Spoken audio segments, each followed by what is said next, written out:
Welcome back. Yesterday, 152 passengers and crew lost their lives in a plane crash in Pakistan. As the cleanup continued today, here's some of what was found about yesterday's tragic crash. On the side of a hill facing Islamabad, Pakistan's emergency services are faced with the aftermath of the country's worst ever plane crash. The Airbus 321 came down on the heavily wooded hillside while flying to the Pakistani capital from the southern port city of Karachi. Accident investigators still haven't recovered the passenger plane's black box recorder. It will be some time before the cause of this crash is known. But one grim fact emerged early on in the rescue operation. None of the 152 people on board could possibly have survived. Almost 40 bodies have still not yet been recovered. The nature of the injuries means some bodies are impossible to identify. The authorities say they're keeping an open mind about what happened. The plane lost contact with the control room of Islamabad International Airport shortly before it was due to land. At 2,600 feet, the plane suddenly climbed steeply and was unable to maneuver itself above the hills near the airport. In news closer to home now, the government of Brazil has stepped into the diplomatic crisis between Venezuela and Colombia in an effort to soothe the tense relationship. According to a report from AFP, Brazilian President Luiz Inácio Lula da Silva announced plans on Wednesday to embark on shuttle diplomacy in a bid to resolve a diplomatic crisis between antagonistic neighbors Venezuela and Colombia. Lula told reporters he was to travel to Caracas and Bogotá on August 6 to speak with Venezuelan President Hugo Chavez, outgoing Colombian President Álvaro Uribe, and President-elect Juan Manuel Santos, who takes office on August 7th. Lula told reporters, "We have an interest in UNASUR to build peace. I believe we have to restore normalcy in the ties between Venezuela and Colombia because they are two important countries in South America." Chavez and Uribe are embroiled in a nasty spat over Colombian claims this month that Venezuela was harboring 1,500 Colombian guerrillas on its soil.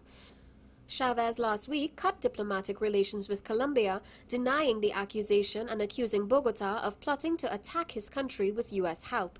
The issue is to be laid out at a UNASUR meeting in Ecuador on Thursday.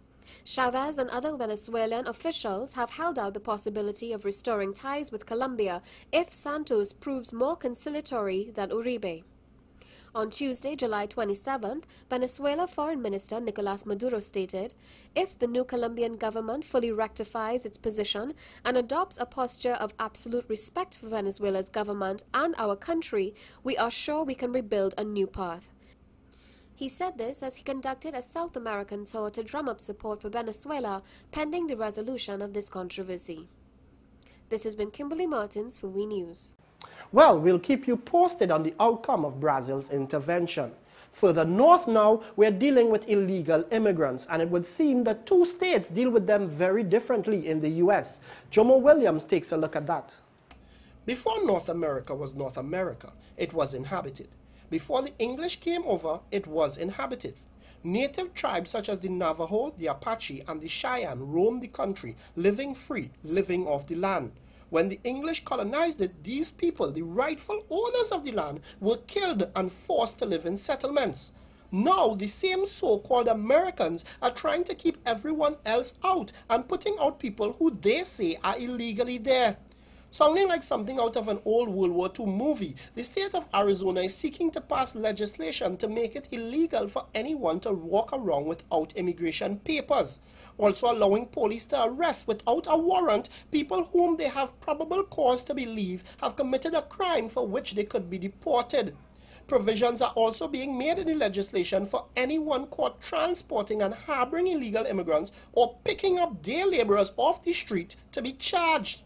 The legislation has come in for a lot of negative remarks from not only members of the Mexican community, for which it is being aimed, but also from a lot of citizens of the U.S.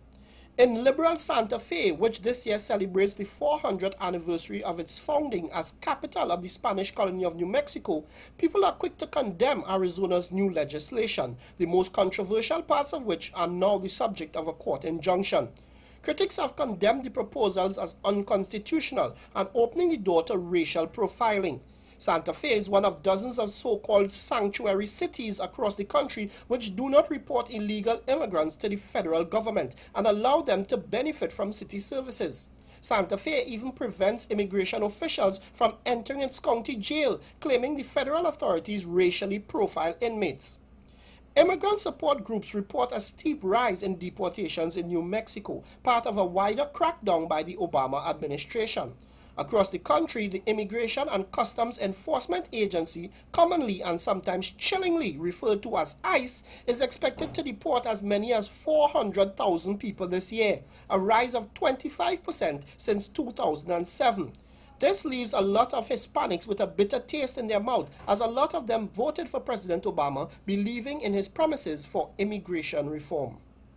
This is Jomo Williams for WE News. At home now, photographer Rachel Sussman has been traveling around the world seeking out the world's oldest organisms. And in tonight's environment feature, we discover that our very own Tobago brain coral has made the list.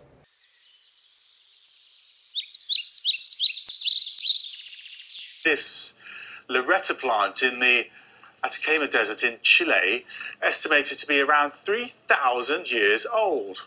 By comparison, this brain coral in Tobago is a young 2,000 years old. The oldest organism Sussman has captured so far is this Siberian Actinobacteria, kept at a lab in Copenhagen. It's estimated to be 500,000 years old. Is that possible? Unbelievable.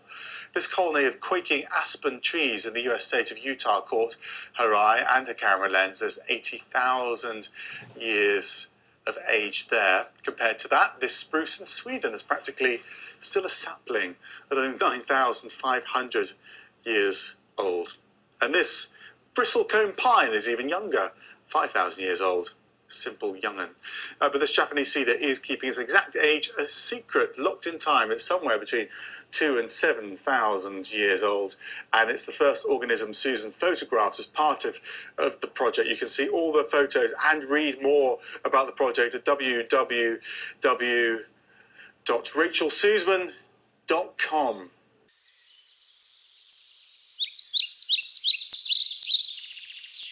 Well, let's hope it stays around for another 2,000 years. Anyway, we take a break now, but when we get back, Maradona betrayed and Ganga's boys win.